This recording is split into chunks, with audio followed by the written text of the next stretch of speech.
ಎಲ್ಲರಿಗೂ ನಮಸ್ಕಾರ. ಅಲ್ಫೈನ್ ಅಕಾಡೆಮಿಗೆ ಸ್ವಾಗತ.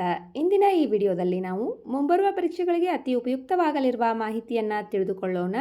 ಆದ್ದರಿಂದ ವಿಡಿಯೋವನ್ನು ಕೊನೆವರೆಗೂ ನೋಡಿ. ಭಾರತದ ಮೊದಲ ಗವರ್ನರ್ ಜನರಲ್ ಯಾರು? Lord William Bentinck. 1833ರಿಂದ 1835ರವರೆಗೆ ಭಾರತದ ಗವರ್ನರ್ ಜನರಲ್ ಆಗಿ ಸೇವೆಯನ್ನು ಸಲ್ಲಿಸಿದ್ದಾರೆ. ಮೆಕಾಲೆ ನೇತೃತ್ವದ ಸಮಿತಿ ರಚನೆಯಾದಾಗ ಇದ್ದ ಗವರ್ನರ್ ಜನರಲ್ ಯಾರು? Lord William Bentinck. ಮೆಕಾಲೆ ಸಮಿತಿ ಇದು ಶಿಕ್ಷಣಕ್ಕೆ ಸಂಬಂಧಿಸಿದ ಸಮಿತಿಯಾಗಿದೆ. ಪ್ರೆಸ್ಲಾ ಕಾಯ್ದೆಯನ್ನು ಜಾರಿಗೆ ತಂದವರು ಯಾರು? ಚಾರ್ಲ್ಸ್ ಮೆಟ್ಕಾಪ್. 1835ರಿಂದ 1836ರವರೆಗೆ ಭಾರತದ ಗವರ್ನರ್ ಜನರಲ್ ಆಗಿ ಸೇವೆಯನ್ನು ಸಲ್ಲಿಸಿದ್ದಾರೆ.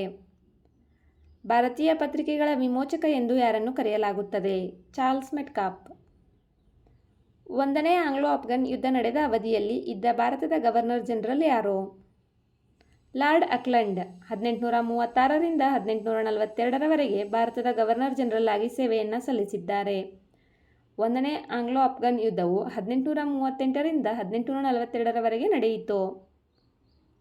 ಭಾನುವಾರವನ್ನು ರಜಾದಿನ ಎಂದು ಘೋಷಿಸಿದ ಭಾರತದ ಗವರ್ನರ್ ಜನರಲ್ ಯಾರು? ಒಂದನೇ ಲಾರ್ಡ್ ಹಾರ್ಡಿಂಜ್. 1844ರಿಂದ 1848ರವರೆಗೆ ಭಾರತದ ಗವರ್ನರ್ ಜನರಲ್ ಆಗಿ ಸೇವೆಯನ್ನು ಸಲ್ಲಿಸಿದ್ದಾರೆ.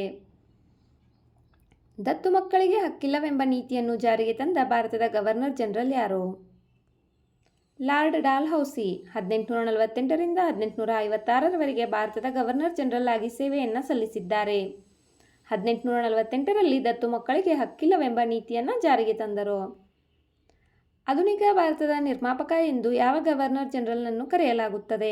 Lord Dalhousie. ಸಿಪಾಯಿ ದಂಗೆ ನಡೆದ ಸಂದರ್ಭದಲ್ಲಿ ಇದ್ದ ಭಾರತದ ಗವರ್ನರ್ ಜನರಲ್ ಯಾರು?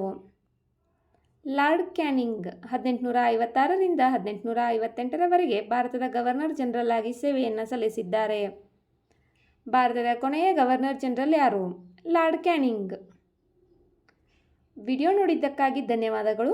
ವಿಡಿಯೋದಲ್ಲಿರುವ ಮಾಹಿತಿ ಉಪಯುಕ್ತವೆನಿಸಿದರೆ ವಿಡಿಯೋಗೆ ಒಂದು ಲೈಕ್ ಮಾಡಿ. ಮತ್ತಷ್ಟು ಮಾಹಿತಿಗಾಗಿ ನಮ್ಮ ಚಾನಲ್ನಲ್ಲಿರುವ ವಿಡಿಯೋಗಳನ್ನು ವೀಕ್ಷಿಸಿ. Thank you.